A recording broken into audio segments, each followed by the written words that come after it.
Hi guys, welcome in this new video. आज हम बात करेंगे किस तरीके से हम फाइंड एंड सर्च फार्मूलाज का यूज़ करते हैं एक्सेल में। यहाँ पे कुछ डाटा है। फाइंड एंड सर्च जो फार्मूलाज होते हैं उनके थ्रू आप एक डाटा स्ट्रिंग में स्पेशल कैरेक्टर की पोजीशन पता करते हैं। डाटा स्ट्रिंग क्या होती है? बहुत सारे जो आपके डाटा है या कोई कैरेक्टर्स हैं उनका जो सीक्वेंस है उसको डाटा का स्ट्रिंग बोलते हैं। यानी कि यहाँ पर अगर आप देखेंगे एप्पल APPLE एक सीक्वेंस है, बहुत सारे कैरेक्टर्स का एक क्रम है, उसको बोलते हैं हम स्ट्रिंग। तो इस स्ट्रिंग में यानी कि इस एप्पल में आपको जो ए की पोजीशन पता करनी है हमें यहाँ पे, तो उसको हम पता करेंगे फाइंड एंड सर्च फॉर्मूले से।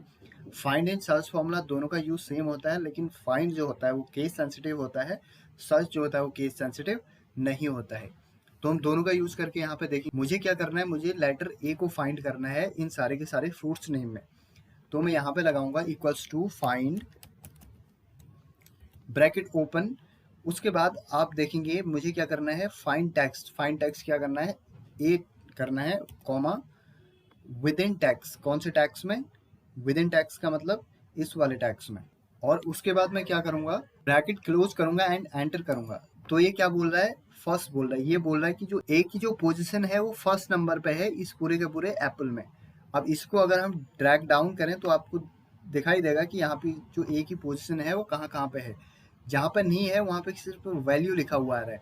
अब आप इस वाले में देखेंगे यहाँ पे CHERRY चेरी है, तो यहाँ पे ए नहीं है, तो यहाँ पे ये खाली वैल्यू लिख रहा है, यहाँ पे नील है, कुछ नहीं है। लेकिन बीच में आप देखेंगे ए है, लेकिन वो कैप्स में है। तो कैप्स में है तब भी ये बोल रहा है यहाँ पे ए नहीं है। क्यों ऐसा बोल रहा है? क्योंकि जो आपका फाइंड फॉर्मूला होता है वो केस सेंसिटिव होता है, जो मैंने अभी आपको बताया था। अगर मैं यहीं पे इसको स्मॉल में ये कर देता हूँ तो ये इसको यहाँ पे बोलेगा सेकंड नंबर पे है, सॉरी थर्ड नंबर पे है। तो यहाँ पे थर्ड नंबर पे ये शो कर रहा है। अब यहीं पर आप अगर देखेंगे तो आप देखेंगे सेकंड वाले बनाने में, आप देखिए यहाँ पे 3 ए हैं, तो आप बोलेंगे ये केवल सेकंड नंबर के ए को ही क्यों शो कर रहा है। तो यहाँ पर हम देखते हैं एक और तरीके से हम इसी फॉर्मूला को लगा के देखते हैं। मैंने इसको डिलीट किया, मैं यहाँ पे करता हूँ equals to find, bracket open. हमें ए सर्च करना है, फाइंड टेक्स्ट सर्च ये करना है। किस में करना है? इस वाले में करना है, फ्रूट नेम में। कॉमा यहाँ पे देखेंगे स्टार्ट नंबर लिखा हुआ है। स्टार्ट नंबर का मतलब है आपका जो डाटा का जो सीक्वेंस है, डाटा स्ट्रिंग है, इसमें आप किस नंबर से उस एग्जैक्ट कैरेक्टर को, उसके पोजीशन को पता करना चाहते हैं। मान लीजिए मैं इसमें चाहता हूँ APPLE में कि तीसरे नंबर के बाद तीसरा जो नंबर है, यानी कि जो P है तीसरे नंबर में, तीसरे नंबर के कौन से नंबर में A आ रहा है, तीसरे नंबर के बाद कौन से नंबर में A है। तो इस तरीके से स्टार्ट नंबर का मतलब ये है, कहाँ से आप स्टार्ट करना चाहते हैं, काउंट करना चाहते हैं। मैं बोल रहा हूँ कि यहाँ पे थर्ड से मैं करना चाहता हूँ, यानी कि जो ए है वो इस वाले एप्पल में काउंट हो पी के बाद में। तो पी के बाद में कौन से नंबर पे वो है उसका आपको पता चलेगा। मैं यहाँ पे इसको क्लोज करता हूँ, एंटर करता हूँ, तो आप देखेंगे यहाँ पे लिखा आ रहा है वैल्यू, यानी कि थर्ड। थर्ड ऑप्शन के बाद, थर्ड पोजीशन के बाद यहाँ पे कोई भी ए नहीं है, तो ये वैल्यू दिखा रहा है, यहाँ पे नल दिखा रहा है। उसके बाद मैं इसको ड्रैग डाउन करूँगा और यहाँ पे आपको दिखाई देगा कि जहाँ जहाँ पे देखिए BANA, यहाँ पे थर्ड नंबर है, थर्ड नंबर पे एन है, उसके बाद फोर्थ पे क्या है, ए है। तो इसने बोला थर्ड के तुरंत बाद, यानी कि फोर्थ पे ही ए है, ये इसने यहाँ पे शो किया। ऑरेंज में थर्ड पे ही ए है, ये बोल रहा है कि थर्ड पे ही है।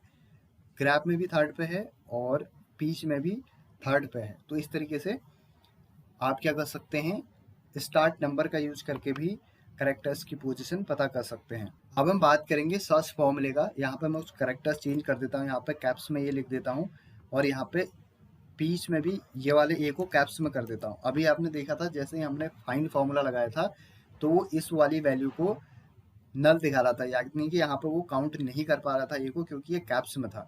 अब सेम चीज़ अगर हम सर्च फॉर्मूले के थ्रू करेंगे तो वो केस सेंसिटिव नहीं होता है और वो सबके सबको काउंट कर लेगा। मैं यहाँ पे देखिए इक्वल्स टू सर्च लिखता हूँ, उसके बाद मैंने ब्रैकेट ओपन किया और मैंने यहाँ पे इस टैक्स को सर्च करना है और किसके अंदर करना है, इसके अंदर। उसके बाद मैं ब्रैकेट क्लोज कर देता हूँ और एंटर कर देता हूँ।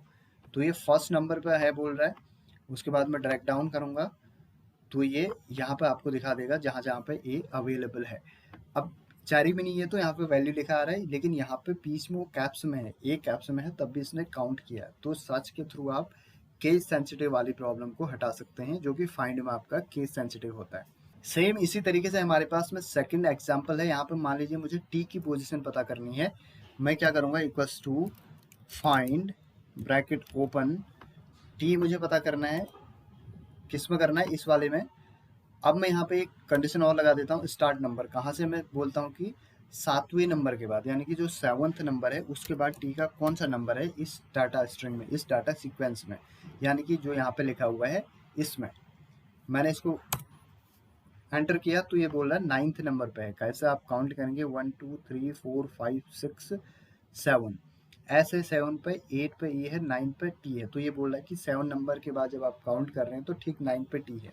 तो इस तरीके से आप स्टार्ट नंबर का यूज करके भी करेक्टर की पोजीशन पता कर सकते हैं। सो आई होप आप इस कॉन्सेप्ट को समझे होंगे। अगर आपको कोई भी कंफ्यूजन है प्लीज आप मुझे कमेंट में बताइए और मैं आपकी पूरी हेल्प करूंगा। And thank you for watching this video. If you like please subscribe and share it with your friends and have a great time ahead. Bye bye.